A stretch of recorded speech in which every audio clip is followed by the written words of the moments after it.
look at your business and ask yourself, what can I do to stimulate flow rather than to promote hoarding? I know that you might be able to save $50 in the next couple of months by saving those 3 cans of black beans that are unopened and still unexpired, that are in your pantry, that are in the way. You might be able to do that. But if somebody just came in and cleaned that out, that whole thing out, you might actually, in a total basis, you might actually see the flow of good food and good things go through there in a much more awesome basis.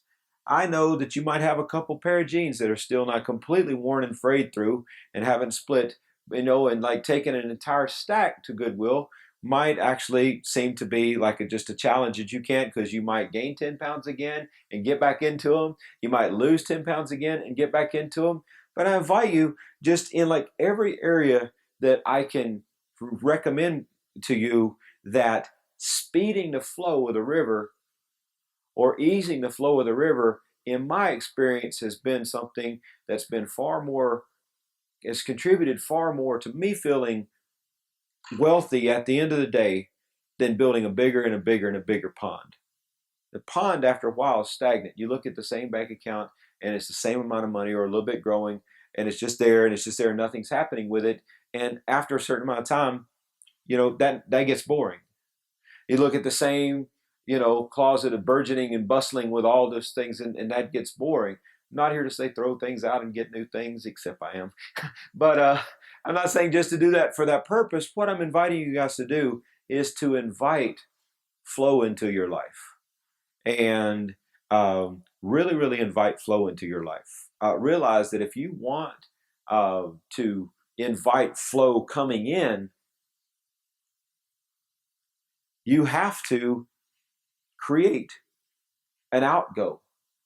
So in every situation, literally be the steward of your spending the way you want to be the steward of receiving things. When you go somewhere, tip well. You guys, I will tell you that if you go buy your wife something super, super, super nice, or your girlfriend something super, super, super nice, you will make that money back almost before you get home.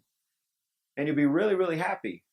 I know, because I've been sitting in Valentino's here in Crystals and seen a dress and it's like, oh man, yeah, okay. And been a little bit triggered and sat there and made a post and made a sale before Melissa got done in the dressing room, because it created some urgency.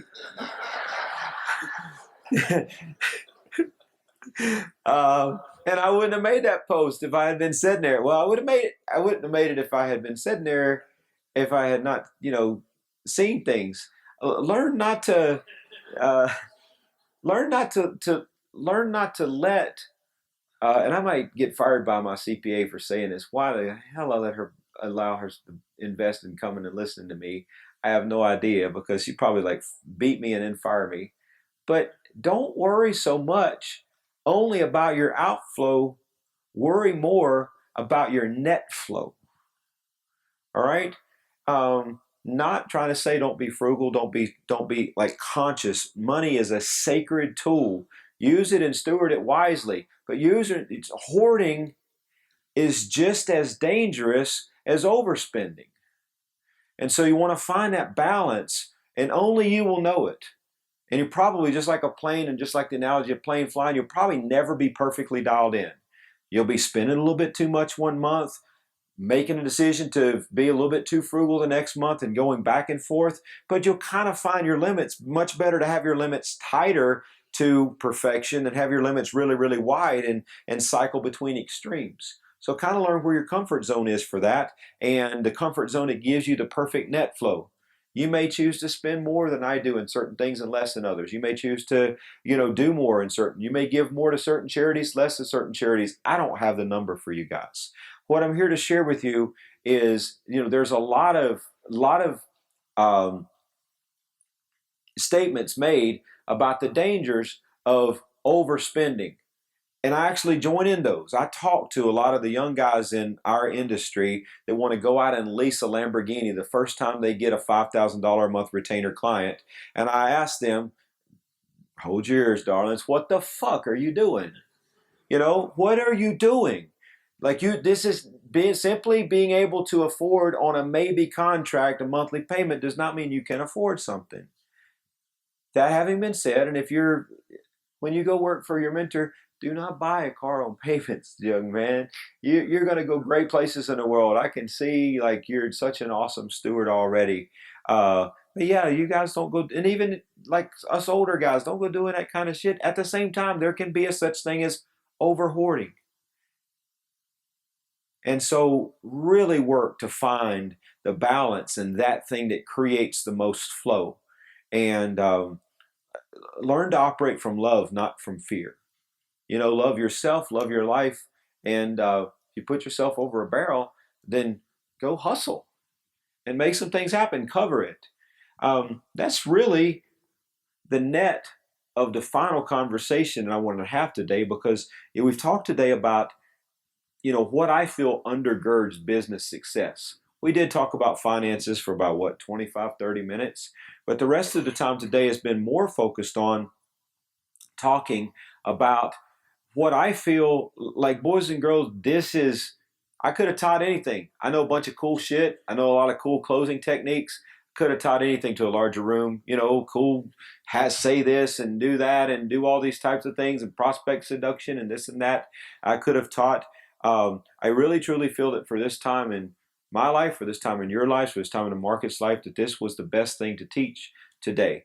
I can share with you, learn all the marketing strategies, learn all the things from these guys and gals who are really wise and hear about how to advertise and how to get the best click-through rates. Learn all that stuff.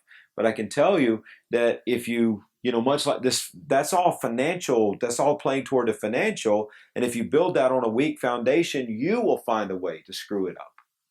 You'll find a way, like if they give you the perfect answer. And so really be diligent about your faith. Nothing I share, there is no end game to anything I shared with you today.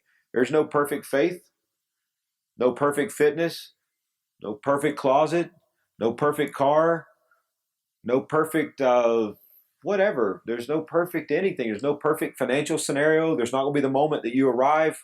I mentioned to Andy, I wanted to get to 20 clients at 50 grand a year. And then it's just like, that's all I want. Then I mentioned the other day, maybe 6 or 8 months ago, I was talking to the family, like, I want to build $100 million net worth. And I really was serious, built a plan to do that. Mindy and I talked about that, talking about like some investments and things for some point. Then Melissa and I were talking, it's like, what the hell are we going to do with all that money? Because money really isn't our driver. Let's build this net worth. Like, you're always in a state of inquiry. Have that inquiry come from non-judgment.